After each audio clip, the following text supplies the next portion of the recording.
High, আমি রিপ্পা। আমার আরও একটি নতুন ভিডিওতে তোমাদের সকলকে জানাই অনেক অনেক স্বাগত আর ভালোবাসা।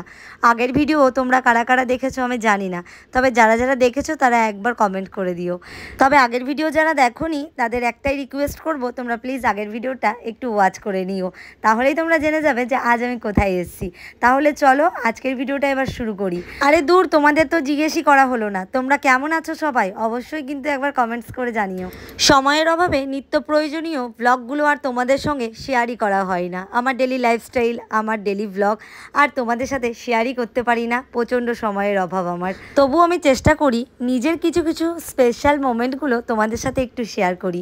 যেমন আজকের দিনটাও ছিল আমার কাছে একটা স্পেশাল দিন, আর শুধু আমার কাছে না, আমাদের পুরো পরিবারের কাছেই আজকের দিনটা একটা স্পেশাল দিন। অবশ্যই এই স্পেশাল পার্সনটাকে তোমরা সেটা বুঝতেই পারছো। আজকে যার মুখে প্রসাদ দেওয়া হচ্ছে, এটাই হচ্ছে আমাদের বাড়ির স্পেশাল পার্সন, আমাদের বাড়ির নতুন সদস্য, যার মুখে আজকে প্রসাদ দেওয়া হচ্ছে। আগের ভিডিওতে তোমাদের বলেছিলাম, তো সেই ভিডিও না দেখলে তোমরা আশা করছি এই ভিডিওটা বুঝতে পারবে না। তাই তোমাদের রিকোয়েস্ট করবো তোমরা আগের ভিডিওটা একটু ওয়াচ করে নিও। বাড়ির ছোট বউ হলেও আমি হয়তো অনেকের কাছেই প্রিয়, আবার অনেকের কাছেই অপ্রিয়। কথাটা আমার মনের কথাই তোমাদের কাছে শেয়ার করলাম। আসলে কি বলো তো, একটা মানুষ তো কখনোই কারো কাছে একদম পারফেক্ট হতে পারে না, তাই না? আমরা কোনো মানুষই কিন্তু কারোর কাছে একদম পারফেক্ট হয়ে উঠতে পারি না। তোমরা আগের ভিডিওতে অনেকেই আমার যাকে দেখতে চেয়েছিলে, অনেকে কমেন্টস করেছিলে, হয়তো আমি রিপ্লাই করতে পারিনি। তো সেভাবে তো সম্ভব হয় না, কারণ আমি সেভাবে এ বাড়িতে আসিও না, আর সেভাবে তোমাদের কাছে ভিডিও দিই না। তো 3 মাস 6 মাস অন্তর আমি শ্বশুরবাড়িতে আসি একবার ঘুরতে। আমি যেহেতু রেন্টে থাকি, তোমাদের বলেছি যে আমি শ্বশুরবাড়িতে থাকি না, আর আমার যাও থাকে না। তারাও চাকরি সূত্রে বাইরে থাকে, 6 মাস বছর অন্তর একবার বাড়ি আসে। তো তারা আবারও ওই বছর অন্তর একবার বাড়ি এসছে, ধরো এই পুচকু বাবাটার জন্যই, কারণ ও আমাদের বাড়ির নতুন সদস্য। আর আজকে ওর মুখে প্রসাদ দেওয়া হচ্ছে, তোমরা দেখতেই পাচ্ছ। আর এই স্পেশাল মোমেন্টটাই আমি তোমাদের সাথে শেয়ার করছি।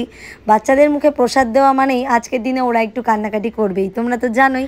তো ঠিক একই সিচুয়েশান চলছে এখন এই মুহূর্তে, তোমরা তো দেখছোই। কারণ দেখো, এই যে এত পরিমাণে গরম পড়েছে, আর বাচ্চাদের আজকের দিনটা ওদের প্রচণ্ড ধকল যায়, তোমরা তো জানোই। একের পর এক ড্রেস চেঞ্জ করা, এখন একটা ক্লিপ নেওয়া, তখন একটা ক্লিপ নেওয়া, এখন মুখে প্রসাদ দেওয়া, তখন মন্দিরে যাওয়া, তখন মুখে ভাত দেওয়া, এ কোলে নেবে সে কোলে নেবে। তো ওদের অনেকটাই হ্যারাসমেন্ট হতে হয় আজকের দিনে। ভেবেছিলাম যে সকাল থেকেই তোমাদের সাথে অনেক কিছুই শেয়ার করব, কিন্তু আমার লেটে আসার কারণে আমি তোমাদের সাথে আগের মুহূর্তগুলো শেয়ার করতে পারিনি। ওরা টোটালি মন্দির থেকে ঘুরে চলে এসছে, আর আমি তারপরেই এখানটায় এসছি। আমার সকালে আসারই কথা ছিল, কিন্তু তাতানের সকালে পড়া ছিল, তার জন্য আমি আসতে পারিনি। তাতানের পড়া কমপ্লিট হবার পরে আমার নিজেরও একটা ছোটোখাটো প্রমোশনের ভিডিও শ্যুট ছিল, সেটাকে কমপ্লিট করে তারপরে আমার এখানে আসতে হলো। কি করব বলো, নিজের কাজকর্ম গুছিয়ে রেখেই আমাকে সব জায়গায় যেতে হয়। যারা একা হাতে নিজেদের সংসারকে মেনটেন্স করো, তারাই একমাত্র ফিল করবে। যদিও শ্বশুরবাড়ি থেকে খুব একটা বেশি দূরে আমি থাকি না, কাছাকাছিই থাকি।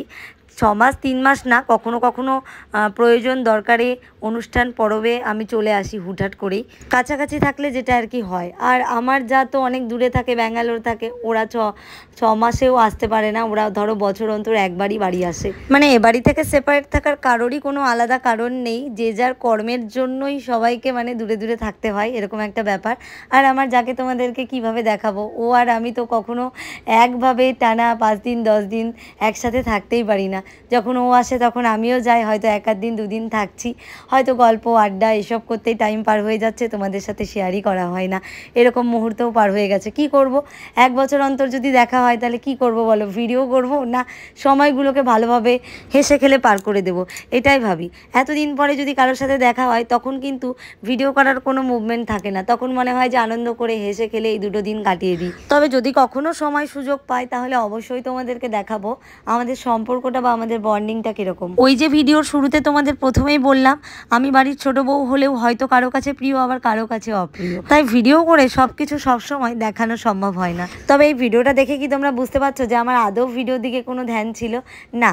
তোমাদের দাদাভাই ভিডিও ক্লিপগুলো রেখেছিল বলেই হয়তো তোমাদের সাথে আমি শেয়ার করতে পারছি। যাকগে, ছেড়ে দাও আমার কথা। অনেকক্ষণ থেকে তো আমার কথা নিয়ে অনেক বকবক করলাম, তবে আজকে যার জন্য এই ভিডিওটা বা যার জন্য আজকের এই স্পেশাল দিনটা, তাকে নিয়ে কিছু কথা বলি চলো। এই নতুন সদস্য আমাদের বাড়ি এসছে 10 থেকে 12 দিন হয়ে গেল। তবে এই 10-12 দিনের মধ্যে সবেমাত্র আমি 2 দিন হলো ওকে দেখতে এসেছি। পরশু দিন এসেছিলাম আর আজ এসেছি ওর মুখে ভাতের জন্য। এবার তোমরা অনেকেই বলতে পারো, কেন তুমি 10-12 দিন আগেও তো এসে এই বাড়িতে থাকতে পারতে। ওই যে তোমাদের বললাম না, আমি এমন একটা কর্মের সঙ্গে যুক্ত যে কর্মটা আমার এখানে থেকে হয় না, যে কর্মের জন্য আমাকে দূরে থাকতে হয়। ও যবে থেকে এ বাড়িতে এসছে তবে থেকে আমি দূর থেকেই ছটফট করছিলাম যে কবে যাব, ওকে কবে কাছে থেকে দেখবো আর কবে একটু কোলে তুলে নেব। কারণ আমি তোমাদের আগেও বলেছি যে আমার ছোট বাচ্চাদের ভীষণ ভালো লাগে, সে ছেলে হোক বা মেয়ে হোক, যাই হোক না কেন, ছোট বাচ্চাদের আমি ভীষণ ভালোবাসি। ভাত খাওয়ার যুদ্ধ শেষ করে বেচারা মার কোলে গিয়ে একটু চুপ হলো। তারপর পাশে সাইড রুম দেখে চলে এলাম, ওকে নিয়ে শুয়ে পড়লাম, তারপরে ওকে ঘুম পাড়িয়ে দিলাম। কি করব, এত ধকল গেছে তোমরা বুঝতেই পারছো। আজকে সারা দিনটা ও হ্যারাসমেন্ট হচ্ছে, আর আমি এখানে এলে ওকে যেন আমার কোল থেকে নামাতেই ইচ্ছে করে না, জানো তো, কাউকে দিতে ইচ্ছে করে না। আর এত শান্তশিষ্ট হয়ে কোলে থাকে না, কি আর বলবো।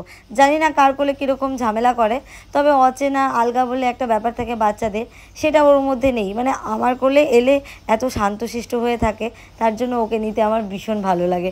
মানে ওকে আমি কোলে নিলে আমার মনে হয় না যে আমি কারো কোলে ওকে দিই। এবারই এসে শুনছি বাড়িতে মা আর মাসিমণির কোল ছাড়া কারো কোলেই ঠিকঠাকভাবে থাকতে চাইছে না। মানে যেদিন থেকে আমি এসেছি, আমি ওকে কোলে নিচ্ছি, সেদিন থেকে আমার কোলে চুপচাপ থাকছে। আর সবাই বলছে যে ছোটো মার কোলটাই পছন্দ হয়েছে। আমিও বুঝতে পারছি যে ওর ছোটো মার কোলটাই বেশ ভালো লেগেছে। আমার কোলে এসে বেশ ঘুমোচ্ছে, চুপচাপ শান্তভাবে থাকছে, আমারও বেশ ভালো লাগছে। এরকম শান্তশিষ্ট চুপচাপ বাচ্চাকে কোলে নিয়ে যদি সারাদিন থাকতে বলো, আমি সারাদিন থাকবো। ঘুম থেকে ওঠার পরে খাবার খেয়ে দেখো আবার কেমন চুপটি করে আমার কোলে চলে এসছে, আর চুপটি করে আমার কোলে আছে। মানে কি বলবো, ওর যা আজকে যাচ্ছে তা যাচ্ছেই।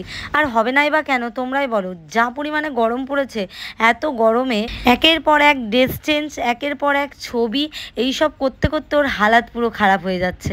আমি তো মন্দিরে যেতে পারিনি, তাই ভাবলাম আউটডোরেই ওকে নিয়ে কিছু ছবি শ্যুট করে নিই। তারপর ছবি শ্যুট হয়ে গেলে আমি খাওয়া দাওয়া সেরে এসে আবারও ওকে কোলে নিই। মাঝখানে খাওয়া দাওয়াটা স্কিপ করে যায়, কারণ আমার ক্যামেরা করার কেউ ছিল না সেই মুহূর্তে। তো তারপর ওকে কোলে নিয়ে আমি আর তোমাদের দাদাভাই অনেকটা সময় কাটিয়েছি, কারণ এর জন্যই যাতে বাড়ির মানুষগুলো একটু শান্তি করে খাবারটা খেতে পারে, যার জন্য আমাদের কাছেই ও অতক্ষণ টাইম ছিল। আসলে ও এমনিতেই শান্তশিষ্ট, কিন্তু কেউ যদি একটু ওর সামনে চিৎকার করে বা জোরে কথা বলে তাহলে ও কান্না করে দেয়। দেখো কত কিউট আর কত চুপটি করে আমার বুকে মাথা দিয়ে চুপটি করে রয়েছে। এবার দেখো, একেই তো গরম, তার মধ্যে শুধু ওইটাকে না, এই দুটোকেও সামলাতে হচ্ছে। আমার দাদান তো ছোটো থেকেই দুষ্টু, প্রচণ্ড চঞ্চল, জানোই, ও কোনো জায়গাতেই একভাবে স্থির থাকে না। আর এই হচ্ছে সৃজা, মানে আমাদের বাড়ির একমাত্র কন্যা, যাকে মানে কোনো সময় স্থিরভাবে রাখা যায় না। অনবরত সারাদিন ছুটতেই থাকে। সারাদিন আজকে খাবার খায়নি, সারাদিন ধরে শুধু আইসক্রিম সকাল থেকে আর চকলেটের ওপর দিয়ে ওর দিন যাচ্ছে। এখনও অবধি একটু ভাত আমি ওকে খাওয়াতে পারিনি। ওর মা তো আজকে পুচকাটাকে নিয়েই ব্যস্ত, বাড়িতে এত বড় একটা অনুষ্ঠান চলছে, ওকে নিয়েই ব্যস্ত। তারপরে লোকজন, আত্মীয় স্বজনে বাড়ি ভরপুর, বুঝতেই পারছো সিচুয়েশানটা কীরকম হতে পারে। তারপরেও আমি অনেক চেষ্টা করেছি ওকে একটু ভাত খাওয়াতে পারিনি। খাওয়া দাওয়া সবার শেষ হয়ে গেলে বাড়ির পেছনে ফাঁকা জায়গায় গিয়ে আবারও আমরা কিছু ছবি শ্যুট করছিলাম, কারণ বাড়িতে এত গরম লাগছিল। গোটা বাড়ি আত্মীয় স্বজনে ভরে রয়েছে, পুরো বাড়ি যেন গম গম করছে, আর এত পরিমাণে গরম। তাই আমরা ঠিক করলাম বাড়ির পেছনে খোলা জায়গাটাতে গিয়ে কিছু ছবি শ্যুট করে আসি। এই যে দাদা ভাই আর দিদি ভাই বাবুকে নিয়ে এখন কিছু ছবি শ্যুট করছে। আজকে আমাদের থেকেও ওদের কাছে আজকের দিনটা বেশি স্পেশাল, কারণ ওদের ছেলে, বুঝতেই পারছো, আজকের দিনটা আমাদের থেকেও ওদের কাছে বেশি স্পেশাল হবে। তো চলো বন্ধুরা, আমরা এখন ছবি শ্যুট করি। আর ভিডিওটা ভালো লাগলে তোমরা অবশ্যই একটা লাইক, কমেন্ট, শেয়ার করে দিও। তাহলে চলো, দেখা হচ্ছে নেক্সট ভিডিওতে।